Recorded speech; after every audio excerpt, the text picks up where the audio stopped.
Hello Benizens! Welcome back sa aking YouTube channel. So for this episode, ang pag-uusapan natin is all about pag-ibig. So housing loan sa pag-ibig kasi nakaka-receive ako ng mga comments or actually questions kung magkano nga ba yung ma-loan nila if ever na meron silang ganitong sahod, ganitong natatanggap na pera. So magkano nga ba yung ma-avail na loan sa pag-ibig? So by the way, I'm gineerbens and welcome back sa aking YouTube channel. This channel creates video tutorial and construction related videos. Now kung yun yung mga hanap yung video, please feel free to click that red subscribe button and then click mo na rin yung notification bell para ma-update ka every time na meron tayong mga bagong upload, just like this video. So in this episode, we have tutorial video coming up.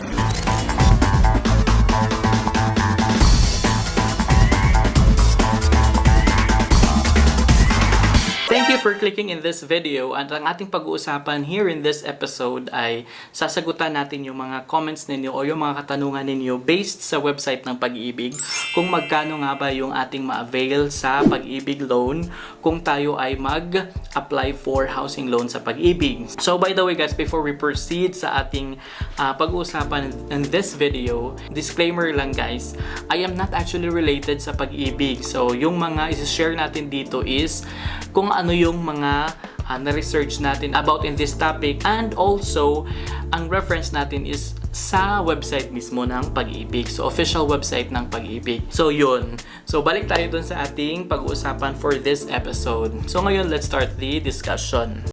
Naalala nyo sa aking previous video, ito yung video na to, yung mga requirements sa Pag-ibig. So here, dinidiscuss ko yung mga ano yung eligibility requirement ni Pag-ibig para makapag-avail ka ng housing loan. So I will just take this one important na eligibility requirement dahil pag-uusapan natin to here in this episode. So isa dito is yung sinasabi na not more than 65 years old at the date of loan application and is not more than 70 years old at the date of loan maturity. So that means kung atin pong i-simplify itong statement na to, hindi dapat lalagpas sa 70 years old yung ating applicant at the date of maturity of your loan. So that means kung mag-a-avail ka ng loan sa Pag-ibig and then kung gusto mo yung repayment period na 30 years, make sure na on that maturity date sa loan mo, hindi ka lalagpas ng 70 years old.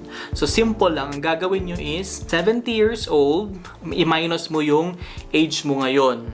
So kung hindi siya lalagpas ng 30 years old at gusto mo yung 30 years na repayment period, so you are qualified for 30 years. Pero you don't have to worry kasi so kahit nalalagpas ka ng 30 years, pwede ka namang mag-avail into 25, into 20 years na repayment period. So titingnan natin kung ano yung pinaka-the best na repayment period ang pwede sa inyo. So parang ganito lang siya. The older you will apply for a loan, the shorter the repayment you can avail. The younger you will apply for a loan, the longer repayment period yung ma-avail mo. So ganun lang yung logic ng sa repayment natin.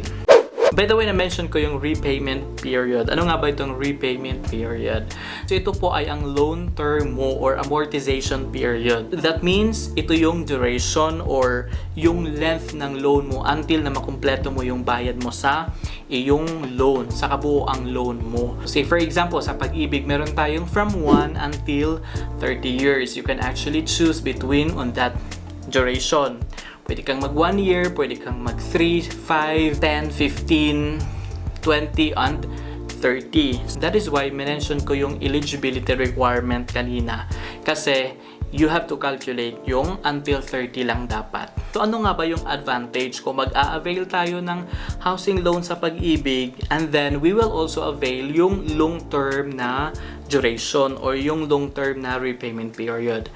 The advantage for that is hindi ka mapipressure magbayad ng monthly amortization mo kasi the longer the period, the cheaper the monthly amortization. Pero you have to take note na the longer the repayment period, the higher the interest rate. O, ganun yung logic niya.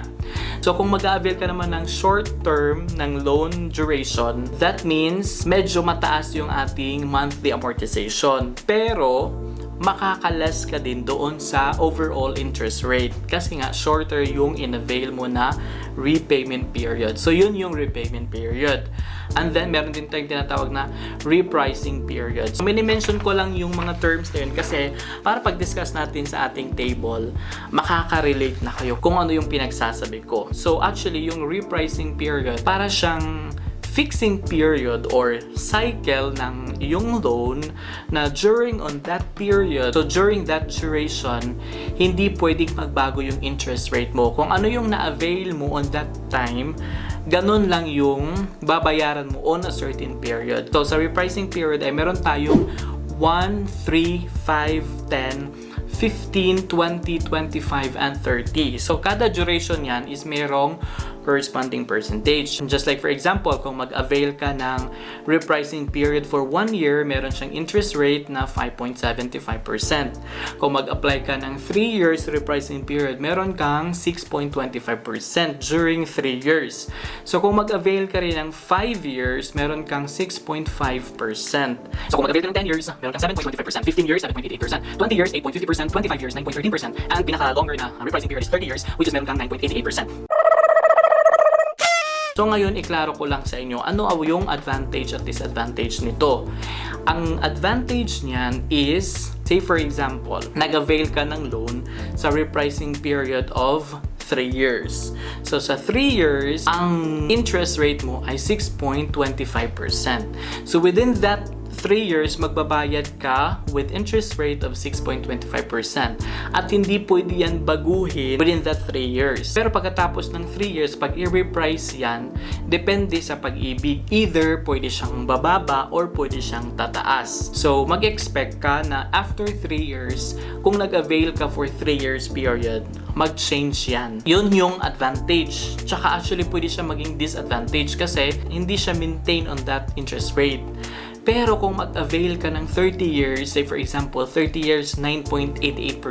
Within that 30 years, hindi pwedeng magbago si pag-ibig ng interest rate sa loan mo. Pero for sure, mag-increase kasi yung value ng property. So within that 30 years, hindi pwede sa pag-ibig mag-change ng interest rate. Yun yung advantage dahil yun lang yun talaga yung interest rate. Pero the problem is, mag-start ka rin kasi ng mataas. Say for example, mag-avail ka ng 30 years tapos ngayon naka 9.88% ka na sa interest.